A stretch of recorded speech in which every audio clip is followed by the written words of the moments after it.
Coming up on NPC Driver. Got a bunch of people in front of this guy, or no? Can't really tell. Let's go ahead and get around him. Nope, it's just him. Let's take a look. What's really going on with the left lane here? Wonder how far ahead do we have to go before it just ends up being one vehicle? Yeah, not far, and it turns out it's just a left lane camper causing this congestion. Coming up.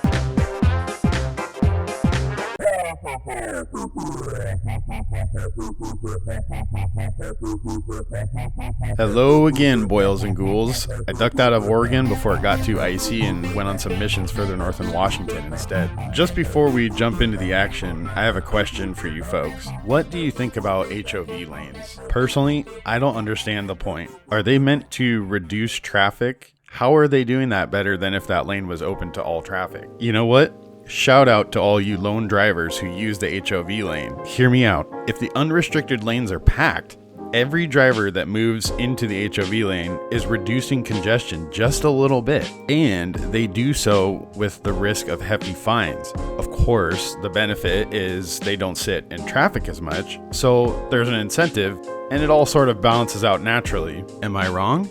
You tell me. So this section of I-5 is notoriously ridiculous.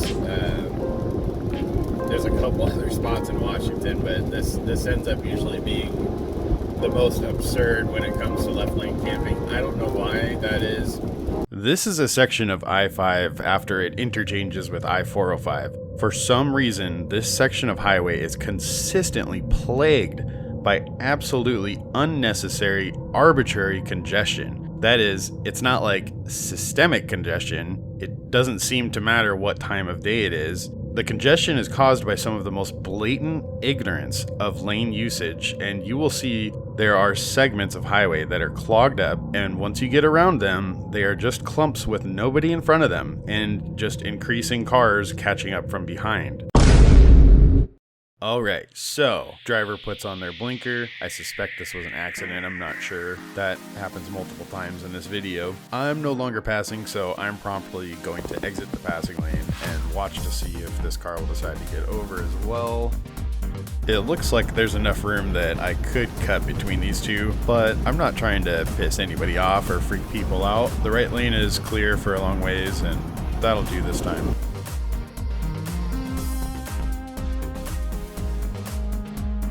A quick look back at the absurdity. Next up, and I know the arguments in the comments might be, well, there's hardly anyone in the road. And okay, but I'm now passing them in the right lane. Not to pass, but because I'm just traveling faster. Either this person doesn't care, or they are so zoned out they didn't even realize I was there, which is obviously dangerous. And I do think the latter is more likely. Some people in the comments say that I drive too fast, and that's my problem. I should just drive slower. And by extension, they mean that everyone who drives faster than them is driving too fast. And we see these people, don't we? They flash their high beams, they speed up to block you passing them. The mere suggestion that someone might want to go faster than them just goads them into driving dangerously, aggressively, emotionally. But who's to say what is fast? These people probably aren't really interested in driving. Tire selection, weight distribution, and balance, these aren't meaningful concepts to these people. If the speed limit is 70 and I'm doing 80 in a reasonably balanced car with seasonally appropriate tires, that is Blizzaks in the winter, proper performance tires in the summer, is that more dangerous than a 95 Chevy with worn budget tires, blown up suspension, and no thought at all about handling factored into its design, going 70 miles an hour? And it's not to say it makes a bad driver if one doesn't know about these things or has any interest in them. I'm just pointing out the Dunning-Kruger in this. People unaware of what they don't know and assuming their level to be as high or higher than all others because higher level is just incomprehensible to them. The rest of us, we know our limitations and we drive within them. We aren't out there trying to dictate others' actions and control how fast they go. Alright, moving on. This driver is caught up to some passing lane congestion. I've been stuck behind them for quite a while. Someone in the comments called this kind of formation a douche canoe, which I thought was pretty funny. They've been riding their brakes for who knows what reason. Looks like a brand new model. Might be a autopilot doing something weird, but I'm not gonna continue to hang out in this goofy douche canoe.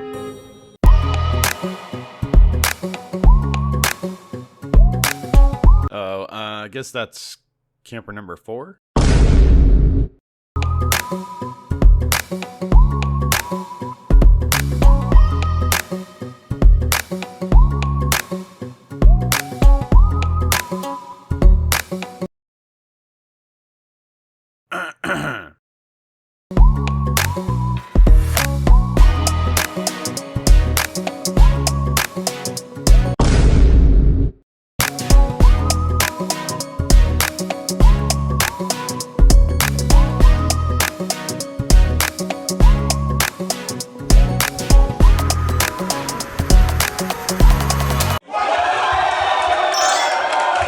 Good job.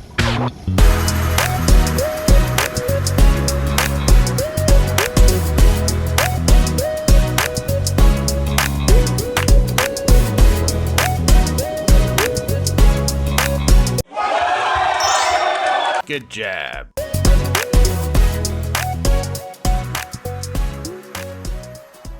Place your bets. Will they get over or will they stay in the passing lane?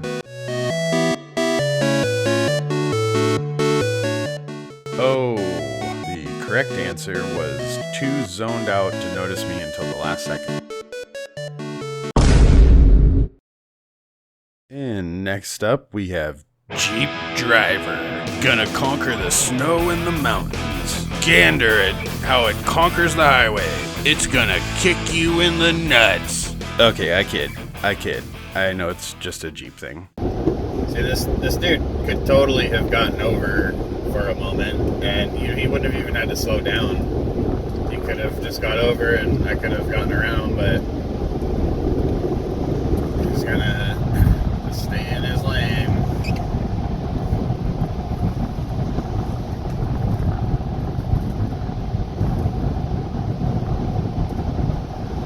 And he's still just staying in that lane.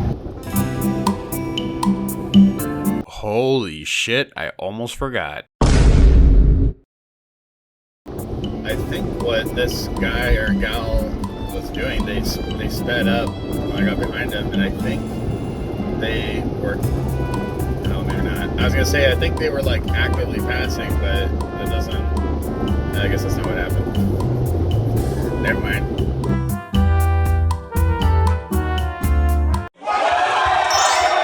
Good job.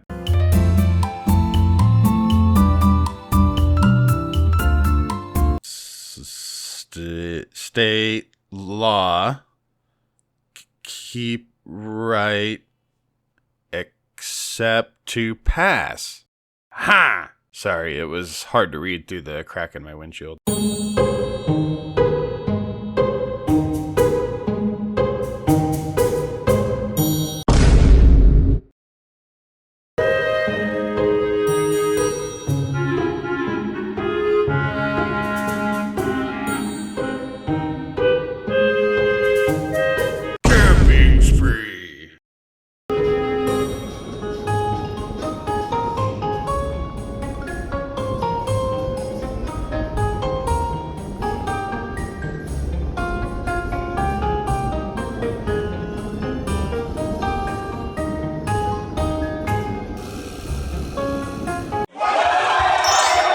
Good job.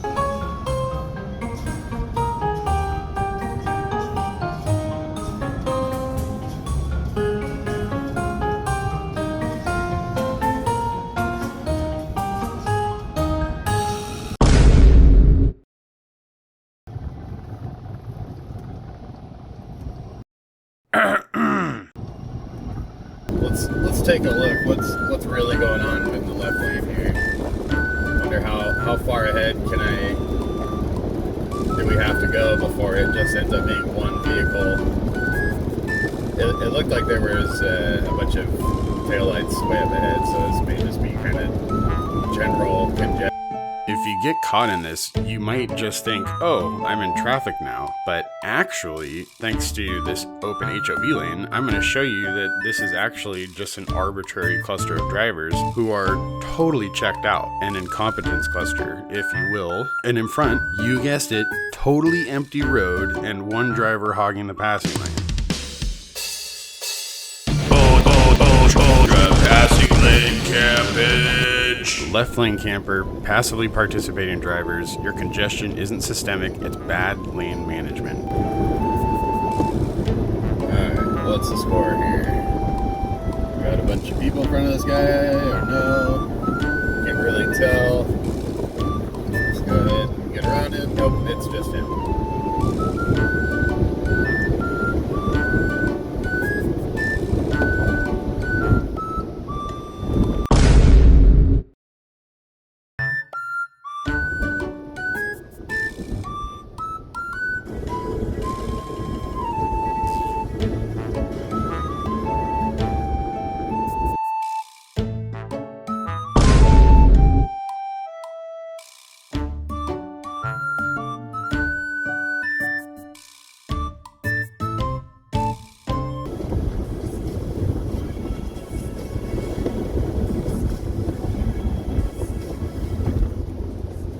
If this person is, it seemed like for a second like they were breaking down or something. They keep hitting their brakes like that, and I'm not really sure what they're, I don't know, they're having like a medical problem or something maybe. I hope they're, God bless you, I hope you're okay.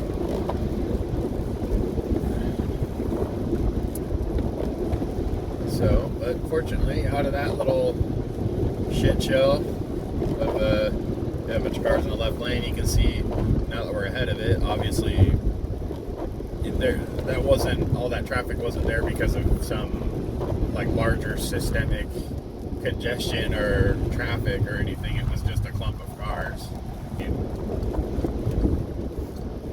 And this guy getting into the passing lane for no reason, going significantly slower than I was. We'll see if he gets over. I think he will. I think he'll get over. He, she, they, whatever.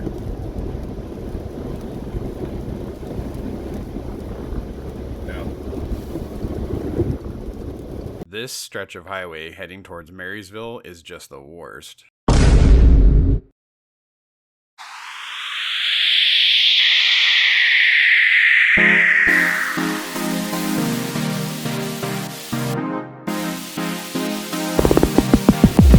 Straight away, I got another one. Nobody in front of this guy. Just driving. I mean, it's like his job is to prevent traffic going faster than anybody else.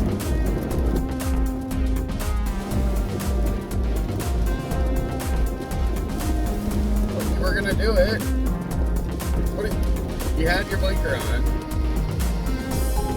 It might be hard to tell, but this guy swerved into my lane pretty good right as I was passing him. May have been out of fear or perhaps anger.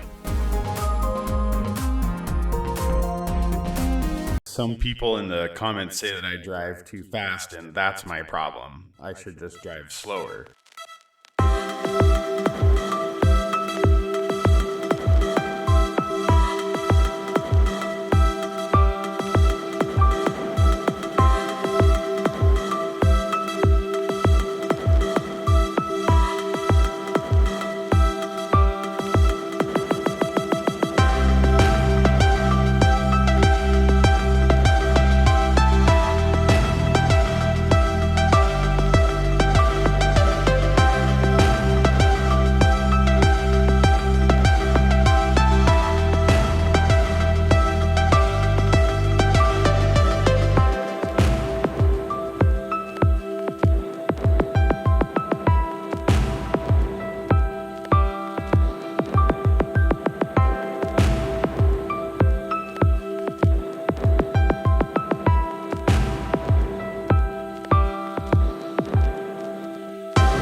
Good job.